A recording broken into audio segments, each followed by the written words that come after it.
अवधूत चिंतना श्री गुरुदेव दत्त स्वामी महाराज की जय। छत्रपती शिवाजी महाराज की जय। श्री स्वामी समर्थ। आज मी आपल्याला 10 एप्रिल प्रकट दिनानिमित्त आपण श्री स्वामी समर्थ महाराजांची नित्य सेवा कशी करावी त्याच्याबद्दल मी आज पूर्ण माहिती सांगणार आहे। नैवेद्य काय दाखवावा, महाराजांची सेवा कोण करू शकतं याच्याबद्दल मी पूर्ण माहिती सांगणार आहे। चॅनलवर पहिल्यांदा आला असेल तर अवश्य सबस्क्राईब करा, म्हणजे येणारे नवीन व्हिडिओ श्री स्वामी समर्थ महाराजांची गुरुचरित्राची आणि नवनाथ पारायणाबद्दल माहिती भेटेल। महाराजांची सेवा करायची इच्छा मनामध्ये झाल्यानंतर, म्हणजे महाराजांची इच्छा असल्याशिवाय तुम्ही सेवा करू शकत नाही। खूप जण म्हणतात आम्ही महाराजांची सेवा करतो, तसं नाहीये। जोपर्यंत आपलं पूर्व पुण्य आहे तोपर्यंत, पुण्य जर असेल तर आपण महाराजांच्या जवळ जाऊ शकतो, दत्त महाराजांच्या जवळ जाऊ शकतो, अन्यथा जाऊ शकत नाही। तुम्ही कितीही मनामध्ये ठरवा, नाही जाऊ शकत। प्रपंच आणि परमार्थ दोन्ही सोबतच करायचं आहे आपल्याला। पण त्याच्यामुळे श्री स्वामी समर्थ महाराजांची नित्य सेवा कशी करायची, प्रकट दिना 10 एप्रिलला प्रकट दिन आहे, त्या दिवशी आपण स्वामी चरित्र असेल त्या दिवशी आपण सेवा घेणार आहोत। पण रोज श्री स्वामी समर्थ महाराजांची नित्य सेवा कशी करायची याच्याबद्दल तुमच्या मनातले काही प्रश्न असेल ते मी सांगणार आहे। आणि तुम्हाला 10 एप्रिल पर्यंत श्री स्वामी समर्थ महाराजांची विषयी काही माहिती हवी असेल, काही कोणते व्हिडिओ करायचे असेल तर मला अवश्य कमेंट करून सांगा। त्या टॉपिकवर आपण सेवा असेल, त्या टॉपिकवर काही मार्गदर्शन असेल ते करायचा मी प्रयत्न करेल। आता महाराजांची नित्य सेवा कशी करायची, श्री स्वामी समर्थ महाराजांचा फोटो आपल्या घरामध्ये पाहिजे। खूप जण म्हणतात मग गोटी असलेला फोटो चालेल का? चालेल, काय प्रॉब्लेम आहे? कारण की अखंड ब्रह्मांड, गोटी म्हणजे पृथ्वी महाराजांच्या हातात आहे।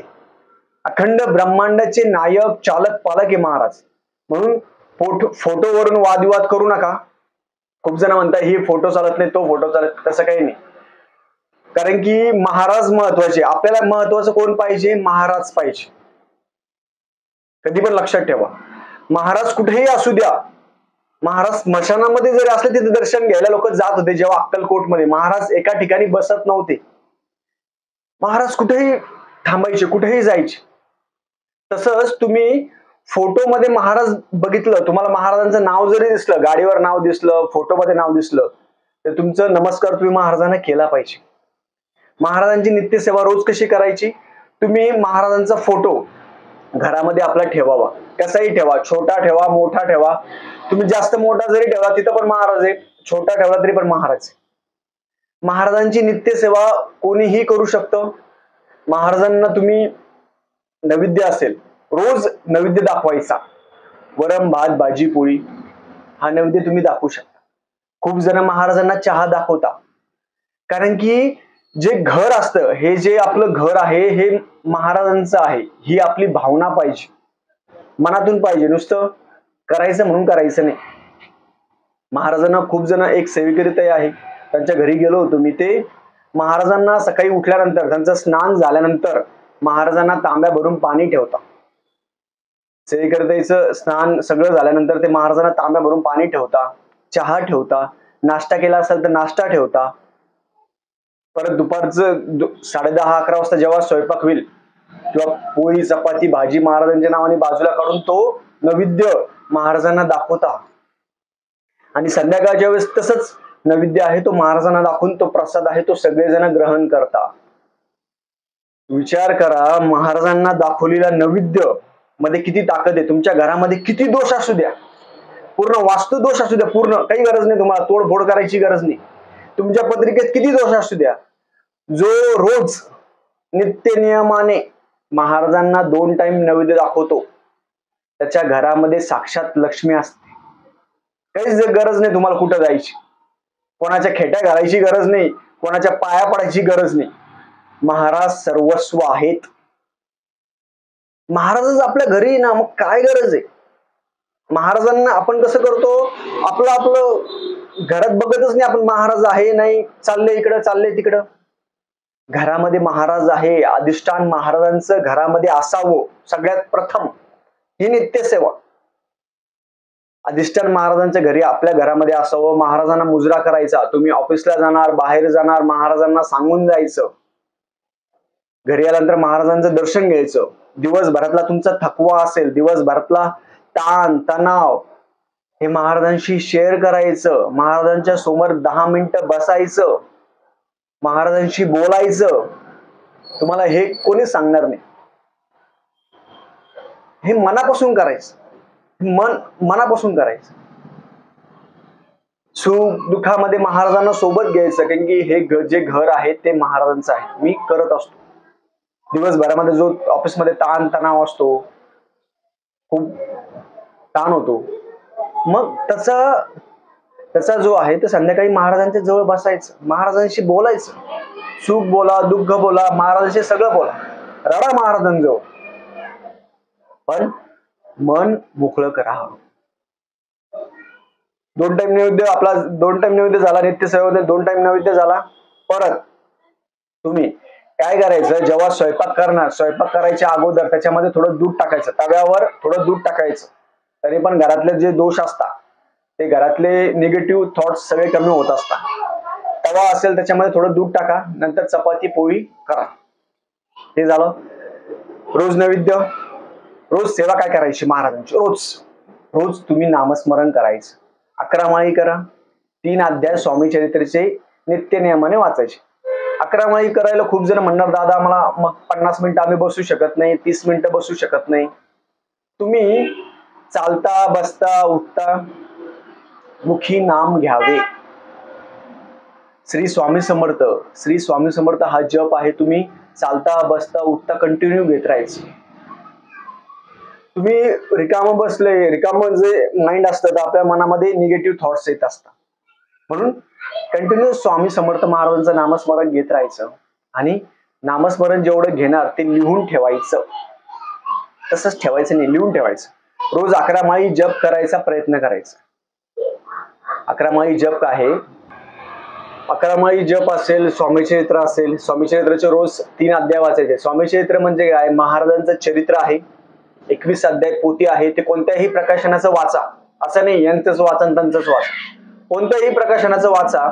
स्वामी चरित्र महाराजांचे 21 अध्याय आहे, ती पोथी आणून घ्या, पोथीचं पूजन करा.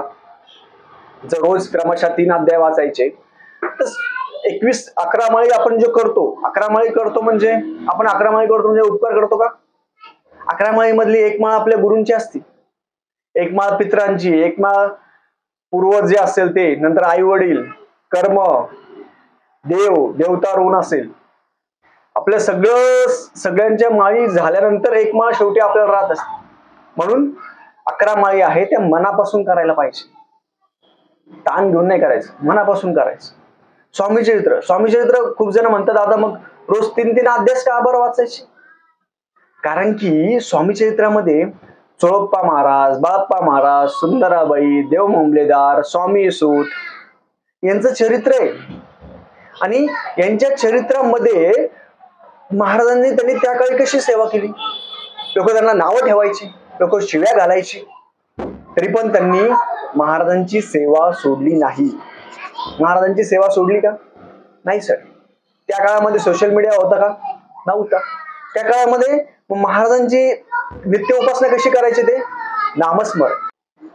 आणि 2 टाइम आपण जर स्वामी चरित्र वाचलं तर आपल्याला त्यातलं गहन जे आहे ते आपल्याला समजेल. रोज प्रदक्षिणा मारायच्या. औदुंबराला रोज जर नाही जमलं तर दर गुरुवारी प्रदक्षिणा मारा. महाराजांना रोज नैवेद्य दाखवा. आणि महाराजांचं जर तुम्हाला करायला जर जमलं तर काय, नामस्मरण जास्त आवडतं महाराज. सगळं सोडून द्यायचं, नामस्मरण करायचं. मनापासून जर नामस्मरण केलं तर बाकी दुसरं काहीही नाही. वाचण्यामध्ये तुम्ही स्वामी समर्थ अष्टक वाचू शकता, स्वामी समर्थांचे नावं घेऊ शकता, 108 नावं आहेत ते घेऊ शकता. परत सिद्धमंगल स्तोत्र वाचू शकता. हे रोज छोट्या छोट्या गोष्टी आहेत. सिद्धमंगल स्तोत्र असेल, दत्त नामावली असेल, छोट्या ज्या गोष्टी आहेत ते तुम्ही वाचू शकता. जास्त मनामध्ये दडपण ठेवायचं नाही की महाराजांची सेवा कशी करायची. महाराजांचा फोटो कोणीही ठेवू शकतं. जात पात धर्म पंथ लिंग असं काहीच नाही, कोणीही ठेवू शकतं. तुमच्या मनामध्ये वाटायला पाहिजे की महाराजांना आपल्याला गुरु करायचं आहे. महाराजांना तुमच्याकडून काही नको. महाराजांना खूप जण म्हणतात महाराजांना पुरणपोळी आवडती, महाराजांना पेढे आवडतात. महाराजांना आवडतं, पण त्याच्या सगळ्यापेक्षा महाराजांना नामस्मरण आवडतं. तुम्ही अक्कलकोटमध्ये जाणार असाल, अक्कलकोट, गाणगापूर, नामस्मरण घरून निघायच्या वेळेसच नामस्मरण करा. तुम्ही जेवढं नामस्मरण करणार तेवढं महाराजांना प्रिय असतं. महाराजांना तुमच्याकडून काहीच नको, दुसरं काहीच नाही. फक्त नामस्मरण, तुम्ही जास्त नामस्मरण वाढवा, तुमची ऊर्जा वाढेल. महाराजांच्या जवळ तुम्ही जास्त जवळ जाणार. तुम्ही महाराजांच्या जवळ असाल, समजा कोणी जर महाराजांच्या जवळ असेल तर त्याचं पूर्वपुण्य होते गाठी, म्हणून घडल्या स्वामीराजे भेटी. महाराजांची भेट व्हायला पण पूर्वपुण्य पाहिजे. आणि पुण्य तुम्ही दुसऱ्यांचं घेऊ शकत नाही, दुसऱ्यांचं ज्ञान घेऊ शकत नाही, दुसऱ्यांचं पुण्य घेऊ शकत नाही.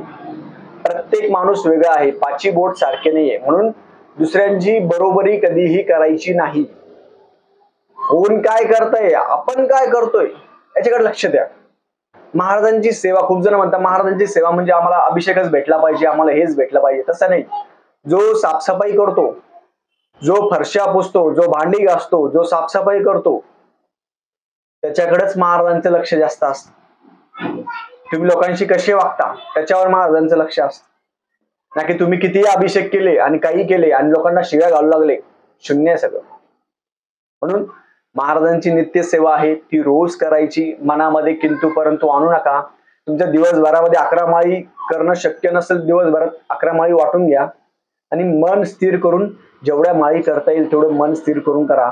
महाराजांची नित्य सेवा तुम्ही रोज महाराजांना नैवेद्य दाखवा. तुमच्या घरामध्ये काय फरक होतो तो मला अवश्य सांगा. घर पॉझिटिव्ह होईल. किती निगेटिव्ह घर असू द्या, पॉझिटिव्ह 100% होईल. म्हणून ही नित्य सेवा सर्वांनी अवश्य करावी. मनामध्ये किंतु परंतु आणू नका. झालेली सेवा मी महाराजांच्या चरणी रुजू करतो. श्री स्वामी समर्थ.